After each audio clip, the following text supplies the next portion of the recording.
think this is more of a parang ano no, parang solidification of what the people already were having a long time ago. No, I mean the back of the heads of many of us, we were actually questioning, totoo ba yung mga allegations? Kasi syempre yung sinasabi natin, wala namang apoy kung walang usok, ano, or walang usok kung walang apoy. And in this case, dahil paulit-ulit na may mga nababanggit, no, na siya ay gumagamit ng illegal na droga, that he is an addict, no? Dati sinasabi natin or maaaring iniisip natin that these are just propaganda, these are just paninira lamang sa kanya, lalo na nung election. Pero right now, coming from the mouth of her sister herself, no? Talagang masasabi natin na maaari talagang mayroong katotohanan. Kung titingnan natin, no, nagko-corroborate eh.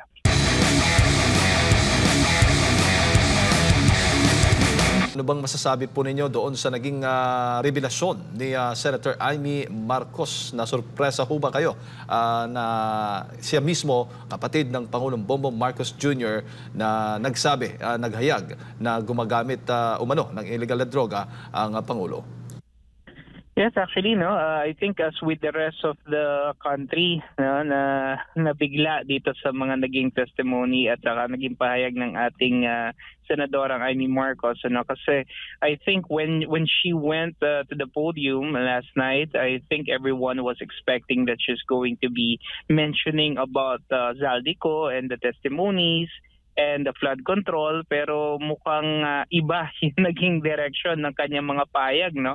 And I think it veered towards something personal and something that is within the confines supposedly only of a family, no? Kasi supposedly sekreto dapat ito ng isang pamilya, no? I mean, sa konteksto ng ating lipunan na sabihin natin pampamilyang relasyon, pagka halimbawa sa atin mayroong isang addict sa bahay, di ba?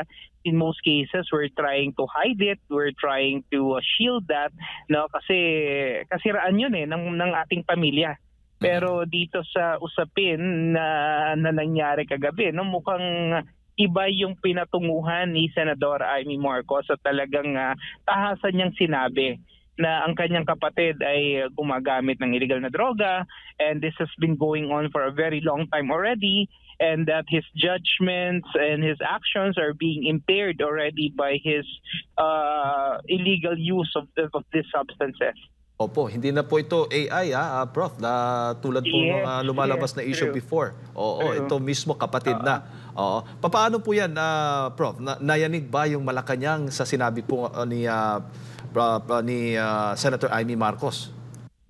Yeah, definitely. I think, no, hindi lang siguro yung Malacanang, kundi yung mismong pamilya, no.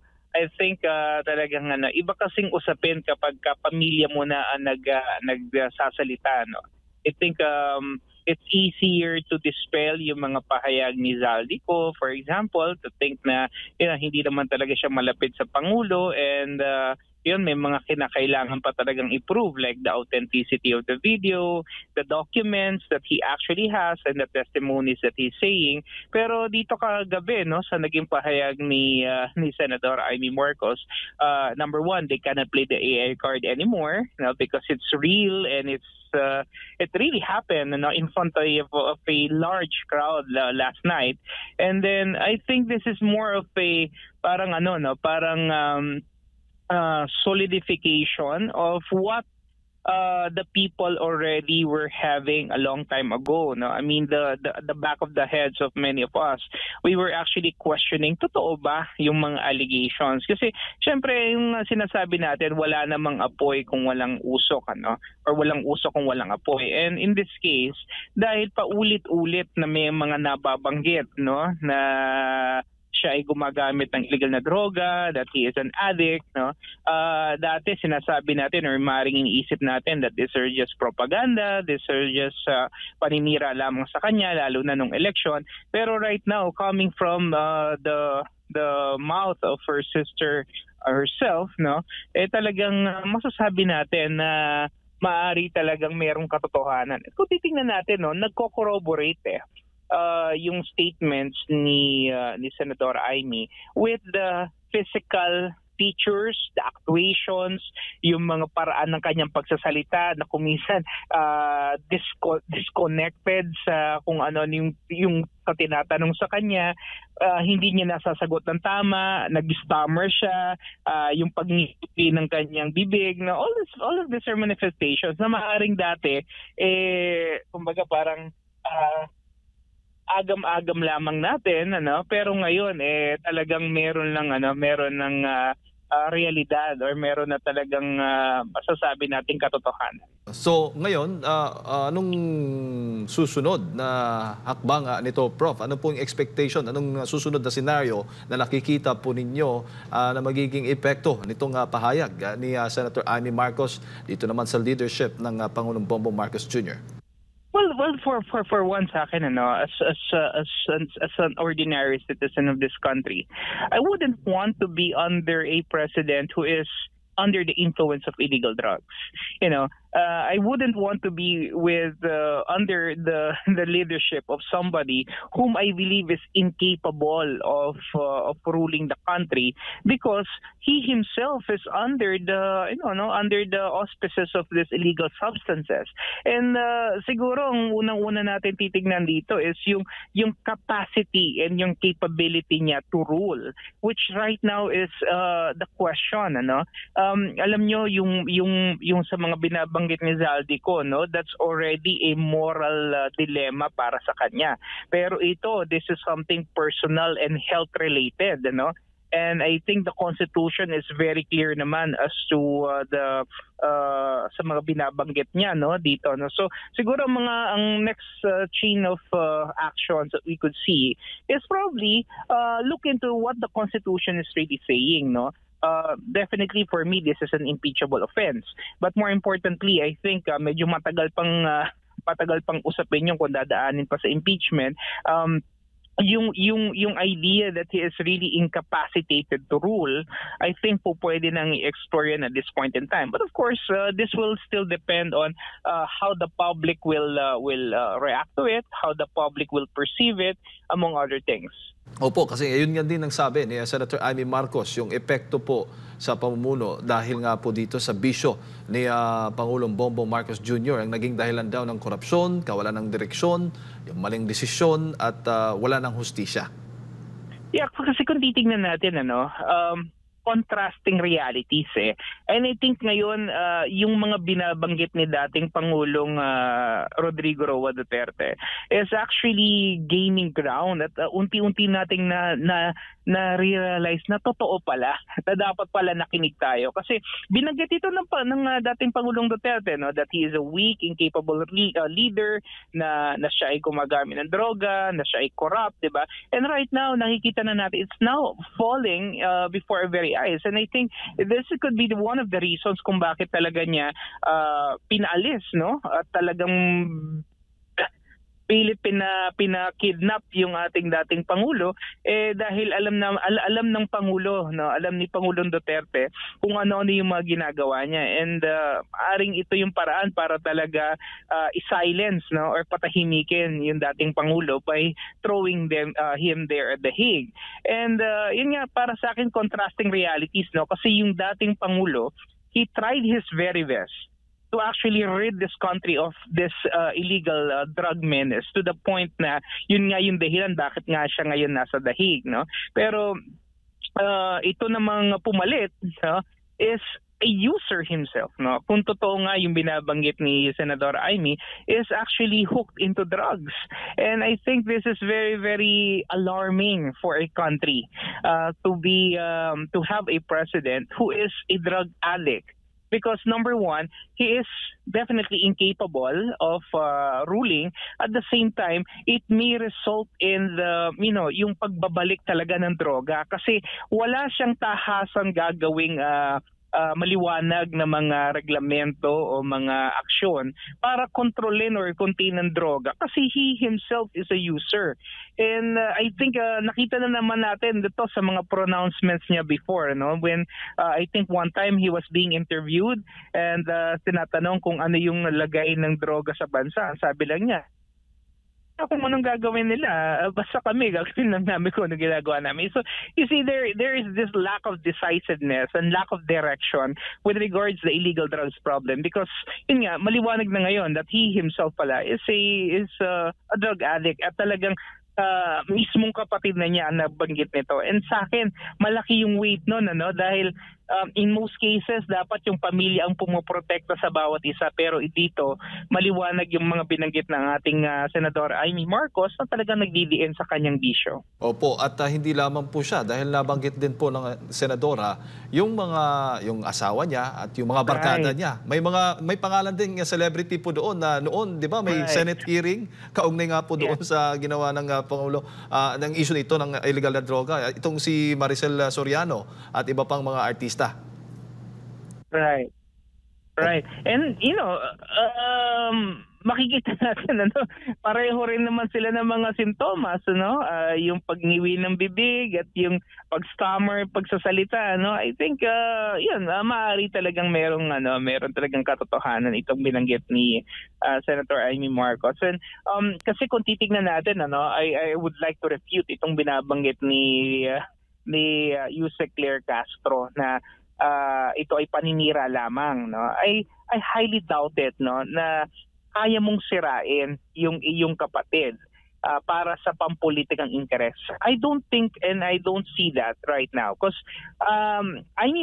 Senator Amy Marcos may not be running for any higher position at any time soon, because she understands that the Marcos family and the Marcos name has already been damaged and very much destroyed by Bongbong. So kahit na gustuin man niyang humabol for another position, I think it's going to be impossible already at this point na makakalusot pa or mananalo man lang. So hindi ko nakikita to for any political reason, but I think it's really for the very reason that she has a concern for the country, for what's happening in the country and the current economic and social situation of our country, na kung magpamananatili pa si Bongbong Marcos, si BBM as the president, baka mas lalo talaga tayong mababaon sa hinaharap. Opo, at saka Prof, ito yung unang pagkakataon na narinig natin mismo sa bibig ng kapatid niya. Bumabanat siya sa tinitira niya yung kapatid niya mismo, si Pangulong Bongbong Marcos Jr. Kasi sa nakalipas na mga taon, wala pa tayong, hindi ko lang sure, kung ako'y mali lang po, ay hindi ko po narinig si Senator Amy Marcos na talagang direkta na binabanatan itong kanyang kapatid. Ngayon lang. Yeah, actually, yes, there were some insinuations before, pero kumbaga parang medyo mga pailalim lamang. Iba kasi yung kagabi niyang binanggit na mga mga pahayag niya kagabi. It's really direct. It's so straightforward, and it's kumbaga parang very very impactful talaga sa tao, And yun nga, para sa akin, it's more of a validation of yun sa mga maaring iniisip natin, the apprehensions that we may have actually in the past about him. And I believe there are some people who would like to give him the benefit of the doubt, Pero with the statements coming from the sister last night, I think it really validated and certified what we were thinking all along, that the president is really an addict. Opo. Ano bang interpretasyon po ninyo nung sinabi po ni Senadora Amy Marcos na si PBBM ay umuwi na, magpagaling na, Prof, dito nga po sa naging pahayag ni Senator Marcos? Well, very, very clear, this is very suggestive of the presidential sister telling Bongbong that he is unfit to govern, he is incapable to rule, and that he should resign and take care of himself. What she is trying to insinuate here is that hindi niya talaga kayang mamuno at kinakailangan niyang unahin yung kanyang sarili. Kasi kung titingnan nyo, kung babasahin nating maigi yung konteksto ng binabanggit ni Senador Amy Marcos, mararamdaman mo pa rin dito yung sisterly love. The concern beyond politics. That love of a family to another family member that she feels is is parang nawawala sa direksyon at the moment. Na gusto niyang itama, gusto niyang tulungan, gusto niyang iangat yung sitwasyon ng ating Pangulo na in a way yung kanyang kalusugan.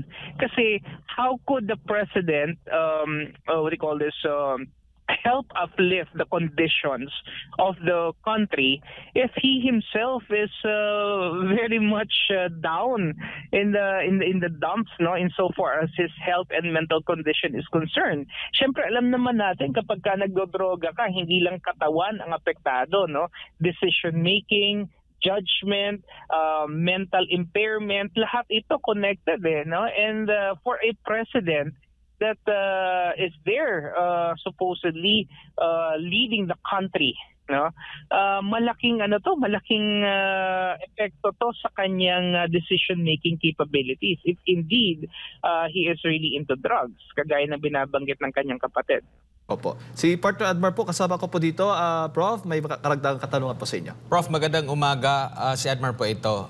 Doon naman po sa pagbibitiw ni Lucas Bersamin at Pangandaman, ano po yung basa nyo po rito, Prof? Well, yun nga sinasabi nila that they did it out of delicadeza, which I believe is good. And if it were true that this was done out of delicadeza, because you see, sa ating political scenario or environment, bibihira lang naman talaga ang mga nagre-resign. Ano? Pero maaari rin naman kasi na sila ay pinag-resign ng ating Pangulo para hindi na lalong lumala pa yung kumbaga, it's a part of a damage control on the part of Malacanang because their very agencies were actually mentioned. Alam nyo, siguro para dito kay Secretary Amina Pangandaman, sa akin okay na siguro na talaga mag-resign siya kasi unang-una tapos na naman yung budget deliberations, although hindi pa natin siya naipapasa at the moment, pero siguro mas maganda na rin kasi nga hindi na rin talaga maganda yung impression sa kanya ng taong bayan. Ito lang kay kay Lucas Bersamin kasi yung kasing trabaho ng isang executive secretary is really to glue together yung cabinet, and mukhang pagkawala niya baka maraming maapektuhan, particularly doon sa operations ng gabinete at saka ng mga miyembro nito.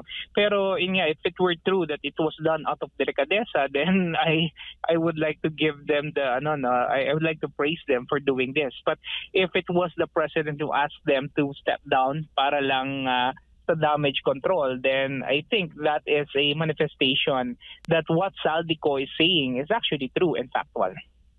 Opo, lumalabas ba na walang delikadesa ang Pangulo dito? Kasi nabanggit itong si Bersamin, tapos si Pangandaman, na nabanggit ni Congressman Zaldico, pero hindi lang naman sila yung nabanggit. Pati rin si Speaker Romualdez, pati rin si Bongbong Marcos, Prof.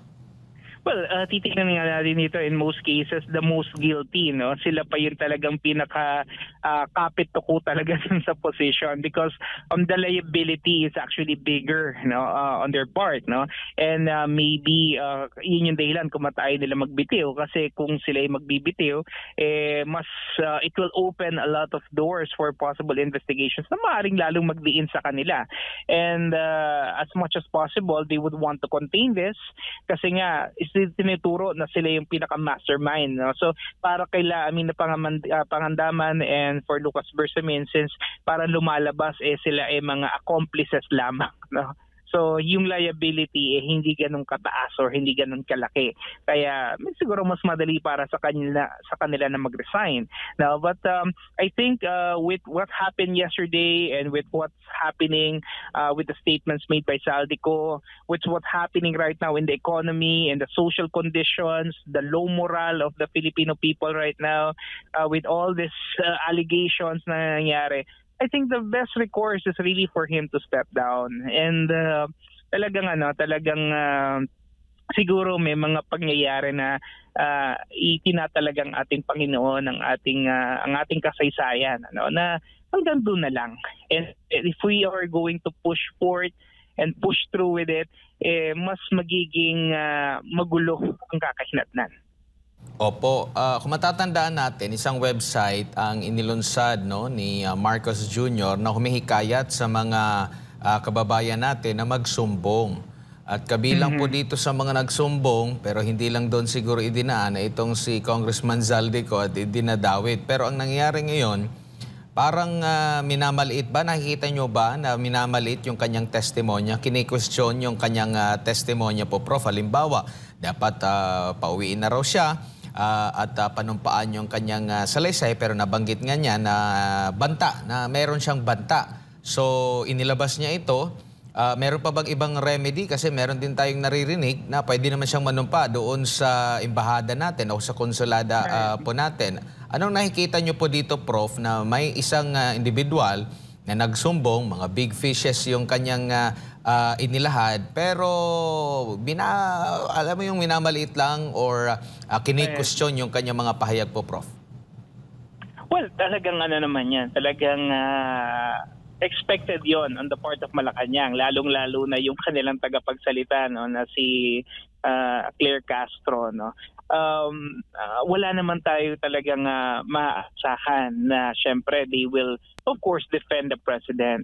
Pero ang kasaga ng akin kasi, itong ginawang paglalahad ni Zaldico is not just born out of his sabihin na nating yung kanyang kagustuhan na makatulong dito sa investigation, but I think it's more of his personal judgment na rin, dahil nga naramdaman niya na siya talaga ay ilidiin at siya lamang yung talagang mapaparusahan dito. And syempre, hindi fair yon para sa kanya. At kung lahat sila nakinabang, lahat sila nagnakaw, bakit naman siya lamang yung madidiin? And in terms of would I say, credibility, hindi ko sinasabi na credible ang magnanakaw, pero yung kanyang pagkakaalam dito sa sitwasyon at sa sistema na umiiral para talaga maibulsa nila yung ganito kalaking pera, dahil siya yung nandoon siya yung Appropriations Committee Chair for 3 years. Makikita natin na talagang alam niya yung nangyayari at maaring meron siyang perfect knowledge and perfect recollection of everything. At ito nga yung binabanggit niya sa atin at this point in time. Sinasabi niya sa atin na ganito talaga yung nangyari. Kaya lang, hindi ito pinapaniwalaan ng Malacanang. Pero at this point is, tama lang ba na Malacanang lamang ang magde-decide? I think ultimately it's the public and the perception of the public that is more important than what Malacanang is going to say at this point in time. Prof, mabilis pa ba sa alas 4 nakikita niyo po ba ang magiging tugon dito ng gobyerno kung ang inilahad ni Congressman Zaldico ay Duterte o mga kaalyado ni Duterte? Siyempre, definitely. Alam naman natin itong gobyerno na to wala naman talagang ibang bukang bibig kundi yung nakarang administration. I mean, they're already almost 4 years na sila na nakaupo halos, pero wala pa rin silang ibang kayang balikan at sisihin maliban do sa nakarang administration, which to me is a manifestation of weak leadership, kasi kung ikaw na nga yung pangulo, ikaw na nga yung nakaupo diyan, and you've been given ample time to change kung sakali man talagang may mga mali na ginawa yung nakarang administration at hindi mo siya kayang gawin, ibig sabihin talagang you're a weak leader and you cannot handle the responsibilities of a president. Opo. Sa nakikita niyo po, dito po sa kasalukuyang pag-iimbestiga, malinaw na po ba? Meron na po ba kayong nakikitang malinaw na kahihinatnan po nitong investigasyon na ito, considering merong mga lumalabas outside doon sa kanilang investigation sa ICI at sa Senado, na kung pagbabasehan mo yung mga komento ng ating mga kababayan doon sa mga pahayag, talagang galit sila sa gobyerno sa kasalukuyan? Well, definitely, I think itong mga investigations naman na to are still valid, I believe. Kaya lang kasi, mas maganda kung titignan natin na ito nga, no, kumbaga parang binigyan na sila ng lead ni Zaldico. Starting premise na nga yun, pwede na nilang tignan. And para sa akin kasi, yes, these investigations really help. Pero, you know, the biggest document, no, na pwede mo nang tignan at hindi naman siguro mahirap gawin is the GAA itself, no? Kasi nandun sa GAA yung insertions nandun naman sa GAA yung i-compare mo lang siya doon sa NEP version, doon sa bill version, tsaka doon sa Republic Act version. Makikita na natin na meron talagang maaring may mga suggested elements of irregularities, and then you could proceed from there. Kumbaga ito nga, binibigay na nga ni Zaldico yung somebody who really understands and who knows what really happened, and he's telling us, no? And true enough, itong mga investigative bodies na to, iba pa rin yung kanilang tinitingnan, nagiging mas hayagan yung ginagawang pagtatakip at sabihin na natin pagda-divert ng focus ng investigation sa iba pang mga salarin. Hindi ko naman sinasabi na hindi naayon, kasi lahat naman talaga dapat mapanagot. Pero tignan natin kung sino yung mas may pinakamalaking liability at mas pinaka-guilty dito sa nangyaring napakalaking nakawan nito sa ating kaban ng bayan. Opo, sa nakikita nyo po, dito sa political capital po ng kasalukuyang administrasyon, nadagdagan na bawasan kasi ang kanilang ginigiit ngayon na nag-umpisa sa kasalukuyang administrasyon kay Marcos Jr., siya yung nanguna talaga para maimbestiga. Siya daw ang nagbulgar ng korupsyon ngayon sa kasalukuyan. Well, I would like to negate that, hindi ako naniniwala na sila'y nagbulgar. Remember, during the campaign, it was Vico Soto who mentioned about the Discayas well coming from the DPWH. That's one. And then Congressman Toby Chanco also made allegations or assertions about what's this massive corruption happening in the DPWH, no? And then yung US State Department, they also submitted a report about allegations of corruption happening both in the DPWH as well as in the Bureau of Customs, no? So I think the president had to act on something that he feels is obvious. Remember na nung kanyang 2024 SONA, pinagmalaki niya yung mga flood control na ginawa, no?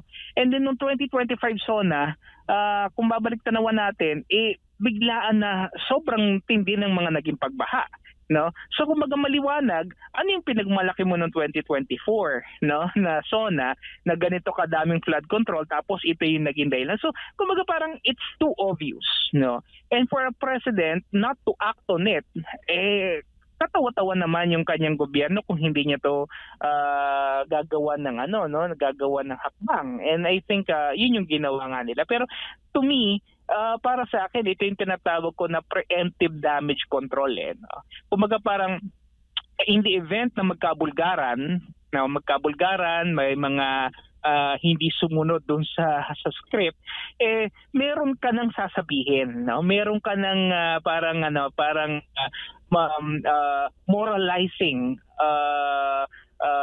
order or statement na ibibigay to condition the minds of the people na wala akong kinalaman dito, no? Pero yun nga hindi natin maikakaila, no, na number one siya yung pumirma doon sa GAA. At siya talaga yung tinuturo ni Zaldico na nag-order, no? Hindi nag-suggest, hindi nag-rekomenda, kundi nag-order na ilagay yung 100 billion insertions doon sa PICAM version ng budget ng 2025. Alright. Doc Prof, at maraming salamat po. Siguro, mensahe po ninyo, huling mensahe para sa ating mga kababayan na nanonood po sa mga oras na ito. Well, yun nga po, no? Mukhang ito pong mga pangyayari na to really is rocking the very foundations of our government and our political stability at the moment. Siguro kailangan natin maging mapagmatsyag, maging mapanuri at magkaroon po tayo ng sapat na pagpapasya para po malaman natin kung ano po ang talagang dapat tahakin nating landas para sa ikaunlad ng ating bayan. We are at the crossroads of history again, and our solidarity is being tested, but we have to remain firm as to what we really believe is right, and we just need to pursue the truth.